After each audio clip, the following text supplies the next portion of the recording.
Student, अभी तक हमने पढ़ा था distance displacement, what is the difference between distance and displacement, ये सब हमने पढ़ रखा है। अभी तक हमने क्या देखा था, डिस्टेंस क्या है, स्केलर क्वांटिटी, डिस्प्लेसमेंट क्या है, वेक्टर क्वांटिटी। स्केलर क्वांटिटी क्या होता है, which have only magnitude and vector quantity क्या होता है, which have magnitude plus direction. अब हम एनसीईआरटी के क्वेश्चंस करते हैं।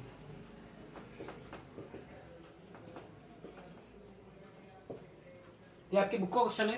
फर्स्ट क्वेश्चन है, an object has moved through a distance, can it have zero displacement. एक ऑब्जेक्ट मूव करता है कुछ डिस्टेंस पे, क्या उसका डिस्प्लेसमेंट जीरो हो सकता है। ये हमने पढ़ा है, डिस्प्लेसमेंट जीरो हो सकता है या नहीं हो सकता है। मैंने बात करी थी कि distance can't be zero, distance कभी भी जीरो नहीं होगा, but displacement it can be zero, displacement zero हो सकता है। तो इसका आंसर क्या होगा, An object has moved through a distance, can it have a zero displacement? Yes or no? तो yes, any object which have a distance can have zero displacement. Support your answer with an example. आप इसका example बता सकते हो, क्या हो सकता है। तो हम इसका एग्जाम्पल ले सकते हैं, क्या ले सकते हैं कि we move in a circular path, we starting from A and after traveled all the path we again meet at A which give the name of point B। हमने A से चलना चालू करा और हम वापस A पे आ गए, पर हमने उसको B नाम दिया। हम A पे थे, वापस A पे आ गए, तो हमारा डिस्प्लेसमेंट कितना हुआ, zero. So we give different example, but example के हमें क्या लेना पड़ेगा। मान लीजिए हमने स्क्वायर पाथ लिया, हमने इस पॉइंट से चलना चालू करा और इस पॉइंट पे वापस आ गए। It is also example of zero displacement. Okay friends, अब हम सेकंड क्वेश्चन देखते हैं। What is the second question. A farmer moved along the boundary square field of side 10 metre. Square क्या होता है, स्क्वायर क्या होता है, जिसकी चारों साइड क्या होती है, इक्वल होती है। तो एक फार्मर है, वो स्क्वायर साइड में मूव कर रहा है, तो उसकी साइड उन्होंने दे रखी 10 मीटर, देखेंगे ये भी 10 मीटर, ये भी 10 मीटर, ये भी 10 मीटर, ये भी 10 मीटर। अब क्या बोला उन्होंने कि farmer moved along the boundary square field of side 10 metre in 40 second. वो उसकी बाउंड्री पे 40 सेकेंड में मूव कर लेता है, मतलब उसको 40 सेकेंड में कितनी डिस्टेंस ट्रेवल करी, 40 मीटर।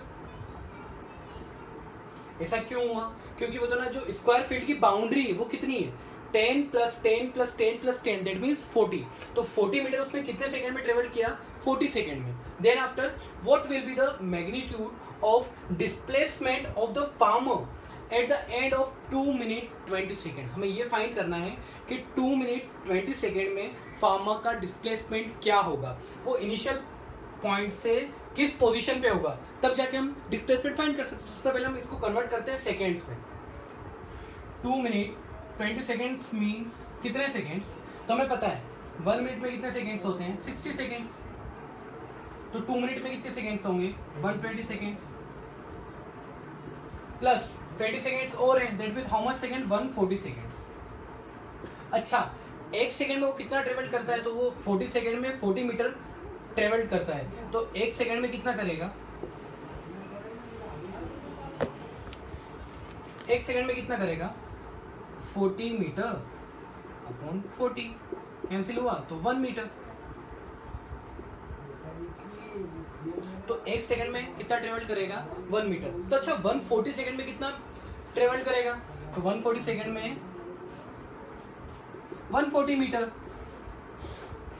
अच्छा, ये भी ठीक है कि वो 140 सेकंड में 140 मीटर ट्रेवल करेगा, दैट मींस 2 मिनट 20 सेकंड उसने कितना ट्रेवल कर लिया, 140 मीटर। पर हमारी जो स्क्वायर बाउंड्री वो कितनी है, वो है 40 मीटर की। तो एक सर्कल हमारा कितने का है, 40 मीटर। दो सर्कल कितने के होंगे, 80 मीटर। 3 सर्कल कितने के होंगे, 120 मीटर। अच्छा ठीक है, अगर पहला सर्कल स्टार्ट करता है वो यहां से, मान लीजिए इसको ए मानते हैं, तो जब पूरा सर्कल कंप्लीट होगा तो वापस कहां पे आ जाएगा, वो ए पे। फिर एक और सर्कल कंप्लीट होगा तो वापस कहां पे आ जाएगा, ए पे। मतलब 3 सर्कल कंप्लीट होने पर वो टोटल कितना ट्रेवल कर लेगा, 120 मीटर। अब बचा कितना, 20 मीटर। तो वो वापस से 3 सर्कल कंप्लीट करने के बाद कहाँ गया, ए पे। अब वो कितना चलेगा, खाली 20 मीटर। ये चला हमारा 20 मीटर। अब हमें पता करना है कि यहाँ पे आने के बाद उसका डिस्प्लेसमेंट कितना है। तो डिस्प्लेसमेंट क्या होता है? Displacement is a straight line between initial point and final point. तो इसका इनिशियल पॉइंट क्या है? ए, हम फाइनल पॉइंट बी मान लेते हैं, इसके बीच का स्ट्रेट लाइन। अब ये हमें फाइंड करना है, तो क्या हम इसको फाइंड कर सकते हैं? हमने देखा था ना फॉर्मूला क्या होता है। अच्छा, ये हमारा स्क्वायर है, दैट मींस इसका एंगल 90 डिग्री होगा। अगर ये 90 डिग्री होगा तो it is a right angle triangle. अब अगर राइट एंगल ट्राइंगल है तो आप इसको पाइथागोरस के थ्रू सॉल्व कर सकते हो। अच्छा, पाइथागोरस के थ्रू सॉल्व करने के लिए हमारे पास राइट एंगल ट्राइंगल है जिसकी side 10 metre 10 metre. Can you find hypotenuse? अब ये हाइपोटेनियस फाइंड करना ना आपका होमवर्क है, ठीक है, ये आपका होमवर्क है। अब हम तीसरा क्वेश्चन देखते हैं। Which of the following is true for displacement? Displacement के लिए क्या ट्रू है?